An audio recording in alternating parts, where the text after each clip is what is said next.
اعوذ باللہ من الشیطان الرجیم بسم اللہ الرحمن الرحیم الحمد للہ رب العالمین الرحمن الرحیم مالک یوم الدین ایاک نعبد و ایاک نستعین اہدنا الصراط المستقیم صراط الذین انعمت علیہم غیر المغضوب علیہم ولا الضالین۔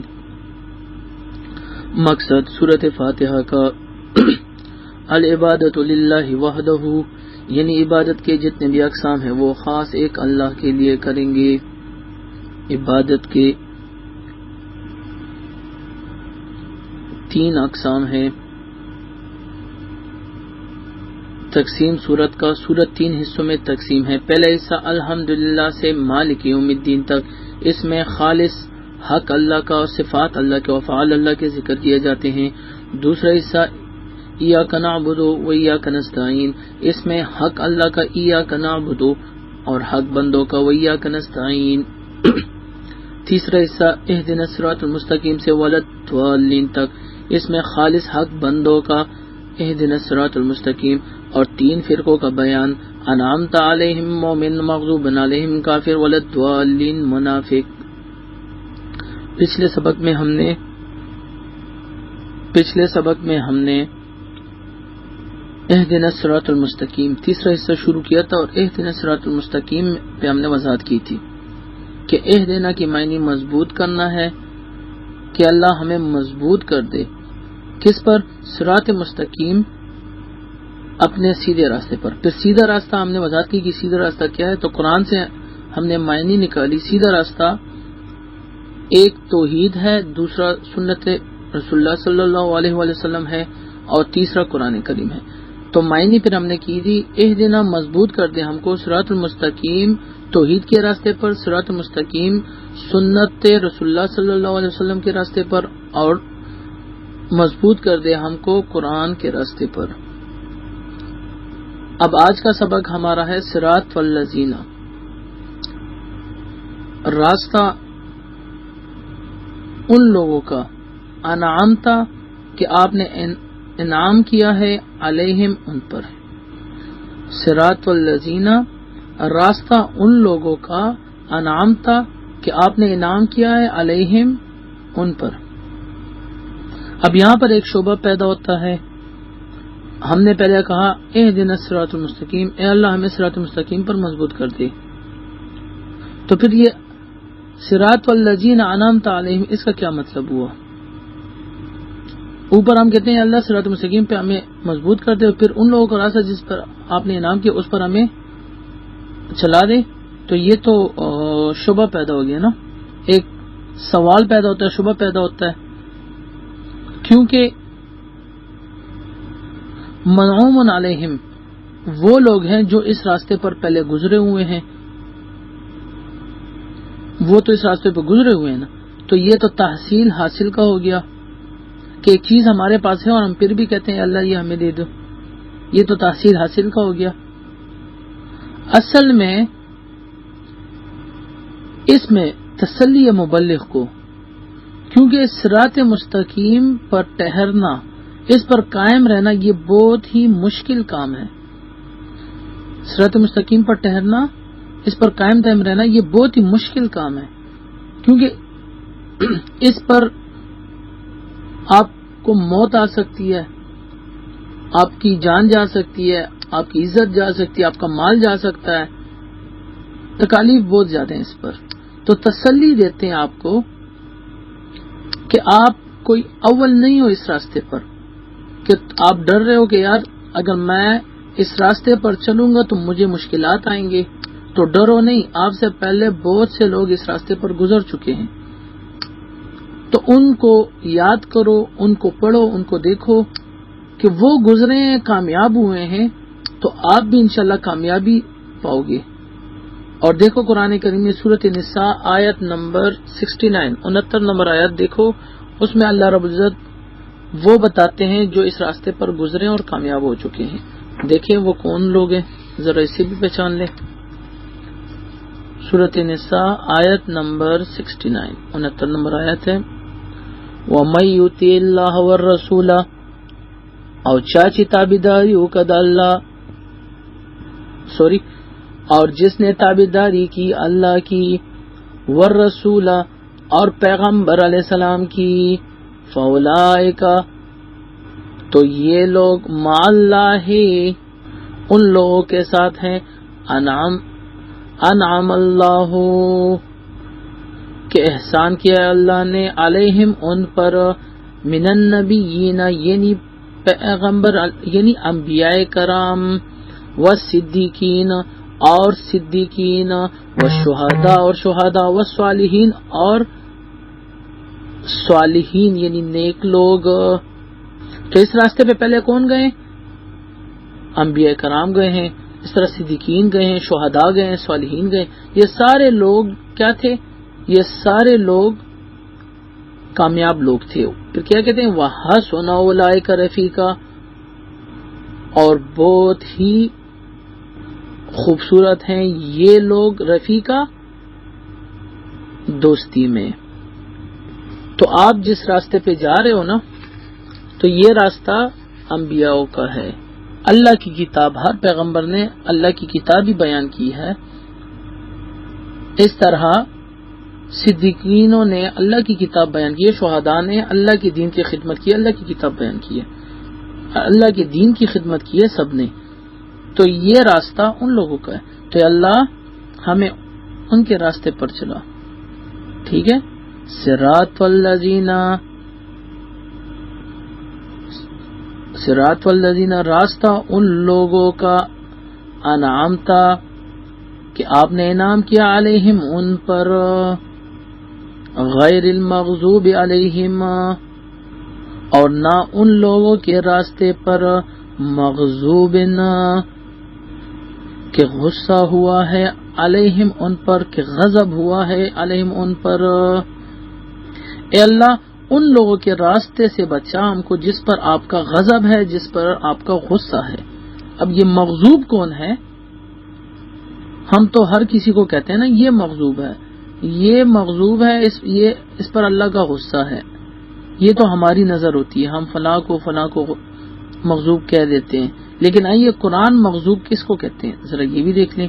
سورۃ بقرہ آیت نمبر 159 ذرا دیکھیں، 159 نمبر آیت دیکھیں ادھر ذرا. ان الذین بے شک وہ لوگ یکتمون جو چھپاتے ہیں ما وہ احکام انزلنا جسے نازل کیا ہم نے من البینات واضح دلائلوں سے، یعنی توحید قرآن. ٹھیک ہے. والہدا اور سنت رسول اللہ صلی اللہ علیہ وسلم من بعد اس کے بعد من بعد ما اس کے بعد بیناہ کہ بیان کیے ہم نے یہ مسائل للناس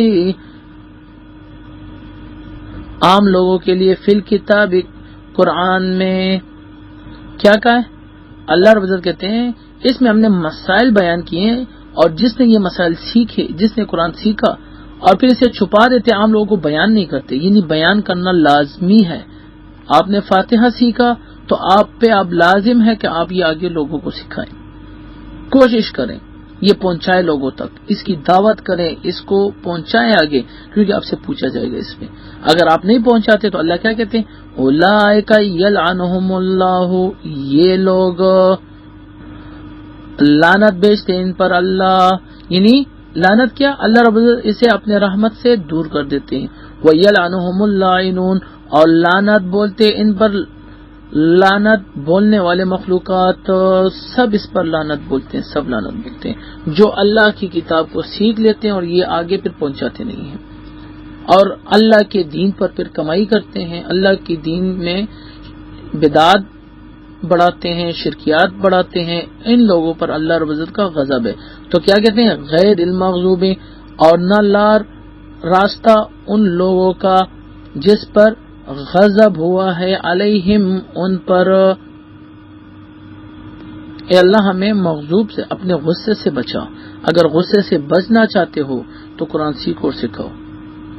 قرآن نہ سیکھنا یہ بھی گناہ ہے، کیونکہ سورۃ قصص میں اللہ رب العزت فرماتے ہیں وَإِنَّ الَّذِينَ فَرَضَ عَلَيْكَ الْقُرْآنَ، یہ قرآن کریم ہم نے فرض کیا آپ پر، تو اس کو سیکھنا اور سکھانا یہ فرض ہے ہم پر، تو نہ سکھانا بھی گناہ ہے، اور اگر آپ سیکھ لے اور نہیں بیان کرتے تو بھی غضب ہے اللہ کا آپ لوگوں پر۔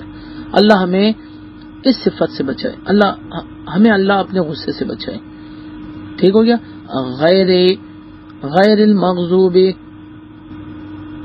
نہ راستہ ان لوگوں کا جس پہ غضب ہوا ہے، علیہم ان پر، ولدوالین، اور نہ راستہ گمراہوں کا، ضالین جس سے کچھ چیز گم ہو چکی، اس سے راستہ گم ہوا، حیران و پریشان ہے یار کس کا مانوں، ایک ہی مسئلے پہ ایک مولوی ایک بات کرتا ہے، دوسرا دوسری بات کرتا ہے، یہ مولوی آپس میں ایک نہیں ہے، ہم کیا کریں، کس کی مانیں، کدھر جائیں، کیا کریں یار، بس اپنا 5 وقت کا نماز پڑھو یہی بہت ہے، پیسہ آیا عمرہ کرو، حج کرو، 5 وقت کی نماز پڑھو، روزہ رکھو، زکوٰۃ دو، بس یہ بہت ہے، اور ہم کسی مسئلے میں نہیں پڑھنا چاہتے، اور ہم کسی بات میں نہیں اترنا چاہتے، بس ہمارے لیے اتنا دین بہت ہے۔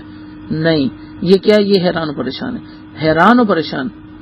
تو اللہ کہتے ہیں نہیں، حیران و پریشان نہیں، بعض میں کیا کہتے ہیں ولد والی، اور نہ راستہ حیران و پریشان کا، نہ راستہ گمراہوں کا، اللہ ہمیں اس سے بچاؤ، ہمیں اس سے بچاؤ۔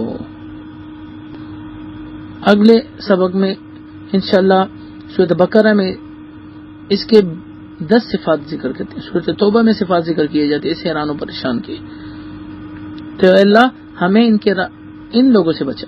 اب نماز پڑھتے ہیں تو نماز سے پہلے کیا کہتے ہیں، ہم کیا کہتے ہیں یار توڑ نہیں پیدا کرنا چاہیے، یہ کیا ہے، فلاں ٹھیک ہے فلاں غلط ہے، فلاں ٹھیک ہے فلاں غلط ہے، لڑائیاں پیدا کرتے ہو، توڑ پیدا کرتے ہو، جوڑ چاہیے بھائی، مشرک ہے وہ بھی ٹھیک ہے، جو بدعتی ہے وہ بھی ٹھیک ہے، جو معاہد ہے وہ بھی ٹھیک ہے، شیعہ بھی ٹھیک ہے، عیسائی بھی ٹھیک ہے، یہودی بھی ٹھیک ہے، سب ٹھیک ہے، بس لڑائی نہ پیدا کرو، وہ اپنے قبر میں سوئیں گے، ہم اپنے قبر پہ سوئیں گے، ایسے باتیں کرتے ہیں نا۔ لیکن جب نماز پڑھتے ہیں تو نماز میں پھر فرقہ واریت پھیلاتے ہیں وہ لوگ، نماز میں کیا کہتے ہیں صراط والذین انعمت علیہم، اے اللہ ہمیں اپنے نیک بندوں کے ساتھ کر، غیر المغضوب علیہم جن پر آپ کا غصہ ہے ان سے ہمیں علیحدہ کر، ولدوالین اور جو حیران و پریشان ہے آپ کے دین میں اس سے بھی ہمیں علیحدہ کر۔ تو نماز میں تو یہ پڑھتے ہو، پھر بیان نکلتے ہو پھر کہتے ہو نہیں سب ٹھیک ہے، نہیں بھائی، جب آپ مسئلہ بیان کرو گے تو توڑ پیدا ہوگا، اگر توڑ پیدا نہیں ہوگا تو جوڑ کیسے ہوگا؟ آپ کپڑا لے کے جاؤ سوٹ، اور ٹیلر کو کہو اس میں کینچی نہ لگاؤ، کینچی سے کپڑے کو نہ کاٹو، اور میرے لیے قمیض اور شلوار بنا دو اس سے، وہ کہے گا نہیں بھائی پہلے میں اسے کاٹوں گا، اس میں توڑ پیدا کروں گا، اس کے بعد آپ کے لیے قمیض بھی بناؤں گا اور شلوار بھی بناؤں گا، اگر ایسا نہ ہوا تو نہیں بنا سکتا۔ تو بھائی مسلمانوں کو اکٹھا کرنے کے لیے، مومنوں کو اکٹھا کرنے کے لیے، ان میں جوڑ پیدا کرنے کے لیے، پکا جوڑ جو خوبصورت جوڑ ہوتا ہے وہ پیدا کرنے کے لیے ان میں توڑ لازمی آئے گا۔ قرآن بیان کرنے کے ساتھ جو توڑ آتا ہے تو اس میں بعض لوگوں پہ یہ باتیں مشکل، لیکن ہم کسی کو ذلیل کرنے کے لیے یہ نہیں بیان کرتے، نہ ہم کسی کے ساتھ دشمنی پیدا کرنے کے لیے بیان کرتے ہیں، ہم صرف اور صرف ان کو اللہ کی راستے پر لانے کے لیے بیان کرتے ہیں، ہم اصلاح کے لیے بیان کرتے ہیں کہ بھئی یہ لوگ بھی اللہ کے احکام سے واقف ہو جائیں، یہ لوگ بھی اللہ کے احکام سے واقف ہو جائیں۔ اچھا، 2 قسم کی بیماریاں ذکر کی گئی، ایک مغضوب کہ ایک بندہ اللہ کے غضب میں گھرا ہوا ہے، کفریات شرکیات میں پڑا ہوا ہے، اس سے نکلے گا کیسے، اور دوسرا ضالین، حیران و پریشان ہے کس کی مانوں۔ تو قرآن کریم نے اس صورت میں اس کا علاج بھی ذکر کیا گیا ہے، بیماریاں ہیں لیکن علاج بھی ہے۔ مغضوب علیہم کا علاج کیا ہے، ایاک نعبد و ایاک نستعین، خاص ایک اللہ کی عبادت کرو اور خاص ایک اللہ ہی سے مانگو، تو آپ شرکیات کفریات سے بچ جاؤ گے۔ اور کس کی مانے کس کی نہ مانے، یعنی ولدوالین، اس کا علاج اہدنا الصراط المستقیم، یہ اس کا علاج ہے۔ اس کا علاج کیا ہے، یعنی مضبوطی سے رہو توحید پر، سنت رسول اللہ صلی اللہ علیہ وسلم پر، قرآن پر، اس پر مضبوطی سے کھڑے ہو جاؤ، قرآن کا ہر حکم مضبوطی سے پکڑو، کو بھائی میرا استاد آپ کا استاد جو بھی کہتا ہے وہ قرآن سے بات ہٹ کے میں نہیں مانتا، میں صرف قرآن کا مانوں گا۔ اگر میرے استاد، ہمارے استاد محترم فرماتے ہیں، ان کے استاد بھی فرماتے ہیں، یہاں تک کہ جتنے بھی علماء حق ہیں امام ابو حنیفہ رحمۃ اللہ علیہ تک جتنے بھی علماء ہیں سارے یہ بات کرتے ہیں، انہوں نے یہ بات کی ہے کہ اگر میری کوئی بات خلاف شریعت ہو، خلاف سنت ہو، خلاف قرآن ہو تو اس بات کو اٹھاؤ اور نلی میں پھینکو، اسے نہ مانو۔ تو قرآن اور سنت کے خلاف جو بات اگر میرے استاد کی بھی ہوگی ہم اسے نہیں مانیں، میری جو بات قرآن اور سنت کے خلاف ہو اسے بالکل نہ مانو، ٹھیک ہے۔ تو سورۃ فاتحہ الحمدللہ ختم ہو گیا۔ سورۃ فاتحہ میں یہ پہلے 5 نام جو ہے نا، یہ کیا ہے؟ یہ جمع کرنے والے ہیں، اللہ کے سارے صفات کو جمع کرنے والے ہیں، ٹھیک ہے۔ جتنے بھی اسماء ہیں اللہ کے ان ساروں کو جمع کرنے والے ہیں۔ اس پہ وضاحت انشاءاللہ پھر کبھی کریں گے، لیکن یہ سورۃ فاتحہ یہ الحمدللہ اختتام پہ پہنچ چکے۔ اگلے سبر میں ہم انشاءاللہ سورۃ بقرہ شروع کریں گے، ٹھیک ہے جی۔ اللہ رب العزت کے کرم سے الحمدللہ آج ہم نے سورۃ فاتحہ اسے کمپلیٹ کر لیا۔ میں پھر سے شروع سے ترجمہ کرنے کی کوشش کرتا ہوں، اور یہ میں بار بار اس لیے شروع سے کرتا ہوں، آگے پھر ہم نہیں کریں گے، صرف جو ہوگا وہی کریں گے کہ تاکہ آپ کو ترجمہ یاد ہو جائے اور آپ کو ان کے احکامات یاد ہو جائے، ٹھیک ہے جی۔ کسی کو کوئی شبہ، کوئی بھی بات اس صورت میں کسی کو کوئی شک و شبہ ہو تو مجھے پرسنل میں میسج وہ کر سکتے ہیں، ٹھیک ہے جی۔ میں ترجمہ کرتا ہوں۔